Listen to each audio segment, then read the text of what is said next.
ముఖ్యంగా నా సోదరులకు సోదరీమణులకు, నా బాబాసాహెబ్ అంబేద్కర్ రథ సాధకులకు ప్రతి ఒక్కరికి జై భీమ్. జై భీమ్. సోదరులారా, గత కొద్ది రోజుల నుంచి భీమసేన వ్యవస్థాపకుడు రవి సిద్ధార్థను కొంతమంది దుష్ట శక్తులు నిరాధారమైన అభియోగాలు చేస్తూ ఆయనపై వర్తజల్లే ప్రయత్నం చేస్తున్నారు. కానీ వాటిని వేటిని కూడా ఎవరు నమ్మకుండా మాతోని ప్రయాణిస్తున్న ప్రతి సోదరుడికి కూడా మరొకసారి జై భీమ్. సోదరులారా, నేను వచ్చి సుమారుగా ఒక 2-3 సంవత్సరాలు అవుతుంది భీమసేనకు వచ్చి. భీమసేన అంటే చాలా మంది, కొంతమంది అంటే ఏకనిష్ఠ పీపుల్ కొంతమంది అనుకుంటున్నారు, నకిలీ భీమసేన గ్రూపులు అనుకుంటున్నారు. భీమసేన అంటే రవి సిద్ధార్థ కాదు అనుకుంటున్నారు. కానీ పుట్టిన పిల్లాడిని అడిగినా చెప్తాడు భీమసేన ఎవరంటే రవి సిద్ధార్థ అని. నేను అదే రవి సిద్ధార్థ చేస్తున్నా, బాబాసాహెబ్ అంబేద్కర్ ఆశయాల కోసం రవి సిద్ధార్థ చేస్తున్నా ఆ యొక్క పనిని చూసి భీమసేనలోకి వచ్చాను. ఇప్పుడు మాట్లాడుతున్న నెగిటివ్ కూడా ఆ రవి సిద్ధార్థం చూసి వచ్చిన వ్యక్తులే వీళ్ళు కూడా. అయితే వీళ్ళు ఏమంటారంటే రవి సిద్ధార్థ చాలా సంవత్సరాల నుండి రన్ ఫర్ అంబేద్కర్ కార్యక్రమం చేస్తున్నాడు, దానిపై ఎక్కడ లెక్కలు చెప్పలేదు అనేసి వాళ్ళు మాట్లాడుతున్నారు. అంటే మొన్న జరిగింది మనకి సౌత్ రన్ ఫర్ అంబేద్కర్ కార్యక్రమం గత 5 సంవత్సరాలుగా రవి సిద్ధార్థ చేశాడు. బిఫోర్ లాస్ట్ ఇయర్ ఈ నకిలీ గ్రూప్ వచ్చింది, మొన్న సౌత్ రన్ ఫర్ అంబేద్కర్ చేశారు. 5 సంవత్సరాలు రవి సిద్ధార్థ లెక్కలు చెప్పలేదని అంటున్నారే. ఈ 5 సంవత్సరాలు రవి సిద్ధార్థ ఒక్క పిలుపుతో కొన్ని వేల మందిని నీటి సముద్రానికి నువ్వా మేమా అని చూసేటట్లు రవి సిద్ధార్థ తీసుకొచ్చాడు. దాన్ని గ్రహించండి. మీలో ఎవరైనా పిలిస్తే ఒకడు వస్తాడు ఆ రోడ్డుకి, కానీ కొన్ని వేల మందిని తీసుకొచ్చాడు. మనం దాన్ని గ్రహించాలి. అంతే తప్పించి ఆయన చేస్తున్న కృషిని గ్రహించండి. ఆయన భీమసేనపై, బాబాసాహెబ్ అంబేద్కర్ ఆశయాలపై ఆయనకున్న పట్టుదలను గ్రహించండి. అంతేగాని చిల్లర వల్ల రాజకీయాలు చేస్తూ మీరు చెప్తే వినే అమాయక ప్రజలు, అమాయక సోదరులు ఎవరూ లేరు. గత సంవత్సరం 2011 సంవత్సరం 2021 రన్ ఫర్ అంబేద్కర్ కార్యక్రమంకి ఈ నకిలీ గ్రూప్ వాళ్ళందరినీ కూడా రవి సిద్ధార్థ ఏమనుకున్నాడంటే, నాతోని కలిసి ప్రయాణం చేస్తున్నారు కదా, వాళ్ళని కూడా ఒక టీంగా నాతో కలిపి ప్రయాణం చేసే దిశగా తీసుకెళ్దామని రవి సిద్ధార్థ అనుకున్నాడు. కానీ వేరు చూపిస్తే మంట నాకే సహకారం ఆయన తెలియదు. అయితే last year run for Ambedkar కార్యక్రమంలో జరిగిన అవకతవకలు రవి సిద్ధార్థ ఏం చెప్పారు? నిధుల దుర్వినియోగంలో ముందుగా స్టేజ్ కోసం మాట్లాడారు. మేము 45,000 రూపాయలు కొటేషన్ తీసుకొచ్చాం. కానీ రవి సిద్ధార్థ 1,20,000 రూపాయలు కొటేషన్ ఇచ్చిన ఆయనకి స్టేజ్కి సంబంధించింది ఆయన ఇచ్చారు అన్నారు. నిజమే భయ్యా, మీరు 45,000 రూపాయలు కొటేషన్ తీసుకొచ్చారు. కానీ ఆయనతో మీరు ఏం చెప్పారు? ఒక చిన్న స్టేజ్, ఒక 50 కుర్చీలు, వారి కోసం మాత్రమే మీరు మాట్లాడారు. ఆయన ఏం చేశాడు? దానికి సంబంధించి 45,000 రూపాయలు ఆయన దానికి తగ్గట్టుగా వేశారు. అప్పుడు మాట్లాడినప్పుడు రవి సిద్ధార్థ లేడు. ఆ తర్వాత రవి సిద్ధార్థ వచ్చి ఏం చెప్పాడంటే, బాబు వాళ్ళకి తెలియదురా బాబు, మనకి ఇంత పెద్ద స్టేజ్ కావాలి, ఇన్ని కుర్చీలు కావాలి, సవాల్పై వేసే టెంట్లు కాదు పెండ్లకు కావాలి, పెంటలు వేస్తారు కదా అవి కావాలి. ఎందుకంటే మీరు గోసితో ప్రయత్నించాలని మీరు చూస్తున్నారు. బాబాసాహెబ్ అంబేద్కర్ వేసే సూట్ ఏ విధంగా ఉందో దాంతో ఆ విధంగా కార్యక్రమం చేయాలని రవి సిద్ధార్థ. ఆ రోజు వచ్చిన ప్రతి ఒక్కరు కూడా ఇంత పెద్ద మహాసభ ఎవరు చేశారు? ఇంత పెద్దది, ఇంత పెద్ద డెకరేషన్ ఏ విధంగా చేశారని అందరూ, మిగతా వాళ్ళందరూ కూడా మనం కూడా ఏ విధంగా చేయాలి అనేసి వాళ్ళు ముందుగా వేరేసుకున్నారు. వాళ్ళు అయితే వచ్చిన ఎవరైతే పొన్నుస్వామి పని ఇప్పుడు మనం ఎవరైతే కాంట్రాక్ట్ ఇచ్చామో ఆయన ఏం చెప్పారంటే 1,25,000 కావాలన్నా నేను కూడా అంబేద్కర్ వారసుడినే, తక్కువలో చేస్తాను, ప్రతి సంవత్సరం ఆయనే చేస్తాను కాబట్టి తక్కువలో చేస్తాను అనేసి ఆయన చెప్పారు.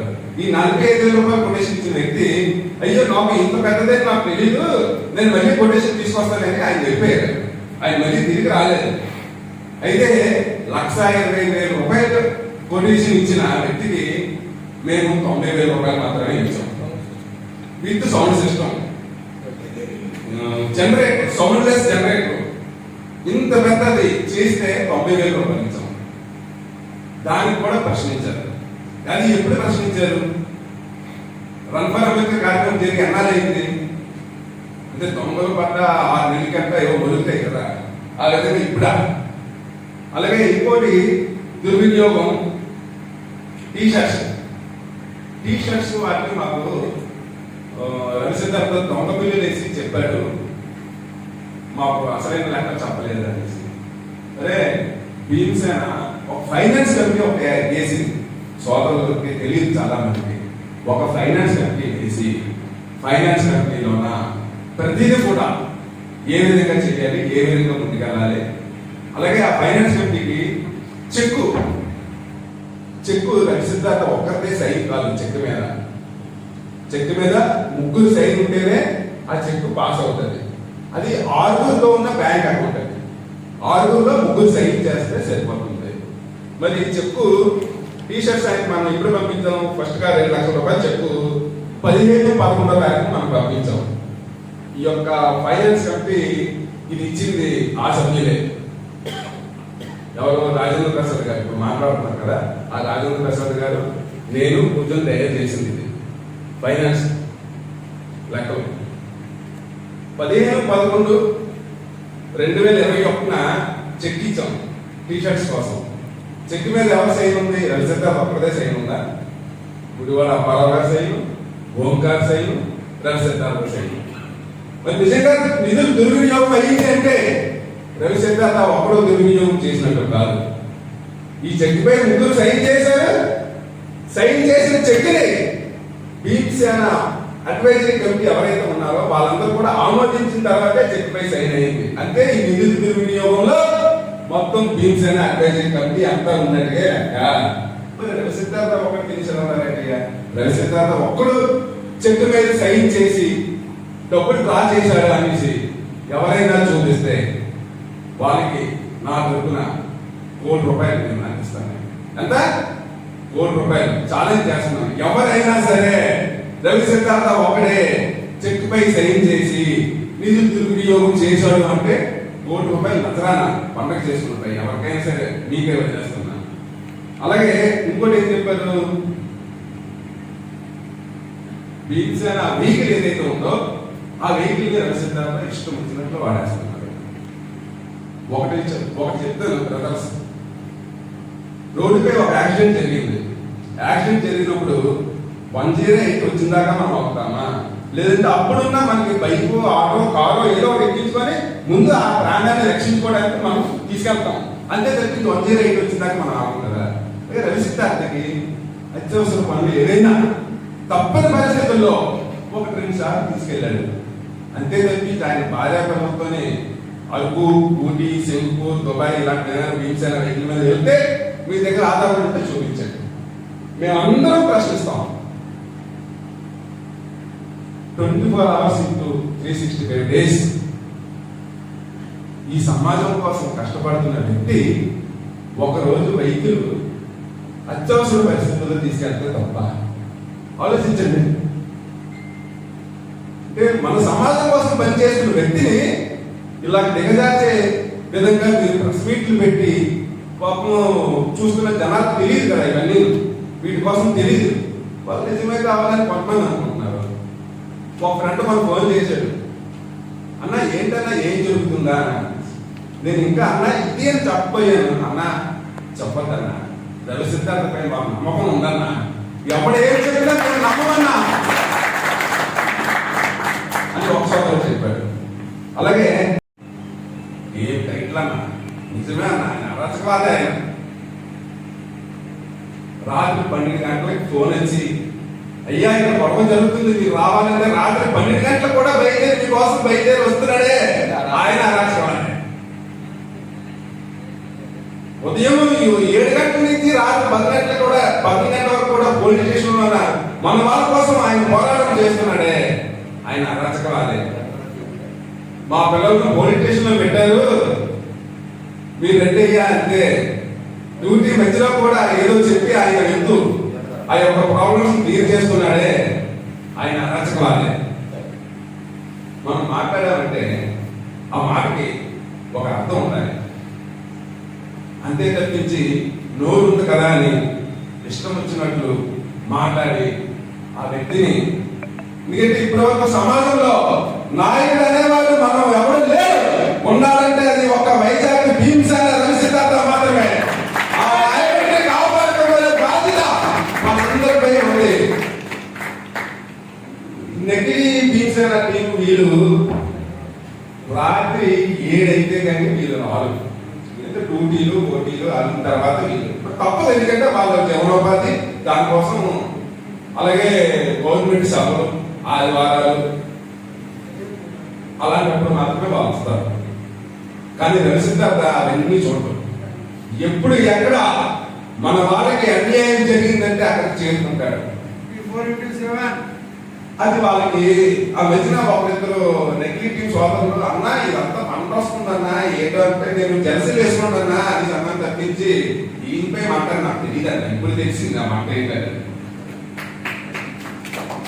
అలాగే రవిసిద్ధార్థని చాలా రోజుల నుంచి కూడా ఆయన్ని అణిచివేయాలని ఈ నకిలీ టీం చాలా ప్రయత్నం చేస్తున్నారు. అందులో నేను, ఆ టీంలో నేను, మన ప్రసాద్ మాస్టర్ అన్న, మన రావణ్ అన్న, అందరూ గమనిస్తున్నాం. అన్న చాలా బాధపడుతున్నాడు. ఏంటన్నా ఒక దగ్గరికి వెళ్ళాలంటే నాకు చెప్పి వెళ్ళాలి అంటే అక్కడ ఇల్లు తగలబడిపోతుంది. తగలబడిపోయినప్పుడు వెంటనే మనం ఇల్లు ఆపాలా, మన డ్యూటీ టైమింగ్స్ అయిన తర్వాత, లేదంటే సర్వజనాలు ఇల్లు ఆపుతారంటే అవుతుందన్న. ఆయన అలా వెంటనే ఎత్తున్నాడు, ఆయన పేరు వచ్చేస్తుంది, మేము ఫోటోలో రావట్లేదు, మేము టీవీలో కనబడలేదు. ఇది వాళ్ళ మాట. అలాగే మరి కొంతమంది సోదరులు మన ప్రెస్ మీట్ లో ఏమన్నారంటే, లాస్ట్ టైం భీమసేన పెట్టిన మీటింగ్ లోన పల్లెటూరు నుంచి జనాలు తీసుకొచ్చారయ్యా. పల్లెటూరు నుంచి వాళ్ళ మనుషులు కాదా? వాళ్ళు బాబాసాహెబ్ అంబేద్కర్ ఆశయాల కోసం వాళ్ళు పనిచేయకూడదా? అంటే భీమసేన అంటే మీరేనా? మరొక సోదరి ఒక వాట్సాప్ దీంట్లోన ఆ మీటింగ్ జరిగిన మరుసటి రోజు ఏమి పెట్టిందంటే మెసేజ్, గోండాలు తీసుకొచ్చారు. గోండాలు ఆ రోజు చూసిన వాళ్ళందరూ కూడా గోండాలు అంటే రవిసిద్ధార్థ కోసం, ఒక నిజమైన నాయకుల కోసం మాట్లాడే వాళ్ళు గోండాలు, రౌడీలు. అలాగే భీమసేన వెల్ఫేర్ అసోసియేషన్ మాది రిజిస్టర్డ్, మాది రవిసిద్ధార్థని మేము బహిష్కరిస్తున్నాం. ఎవరికైనా చెప్తే మొహమ్మద్ విసెత్తారు. భీమసేన వ్యవస్థాపక రవిసిద్ధార్థ అంటే మీరేమనుకుంటున్నారంటే భీమసేన టైటిల్ ఏదైతే ఉందో ఆ టైటిల్ పెడితే చాలు, మాకు ఇంకేం అవసరం లేదు అనుకుంటున్నారు. టైటిల్ కాదు, టైగర్ రవిసిద్ధార్థ ఎక్కడ ఉన్నాడో అదే భీమసేన. అంతే తప్పించి 7 గంటల ఆఫ్టర్ 7 డ్యూటీ చేసి వచ్చిన వాళ్ళు, మీ సెంటెన్స్ కి పని చేసిన వాళ్ళు అది కాదు.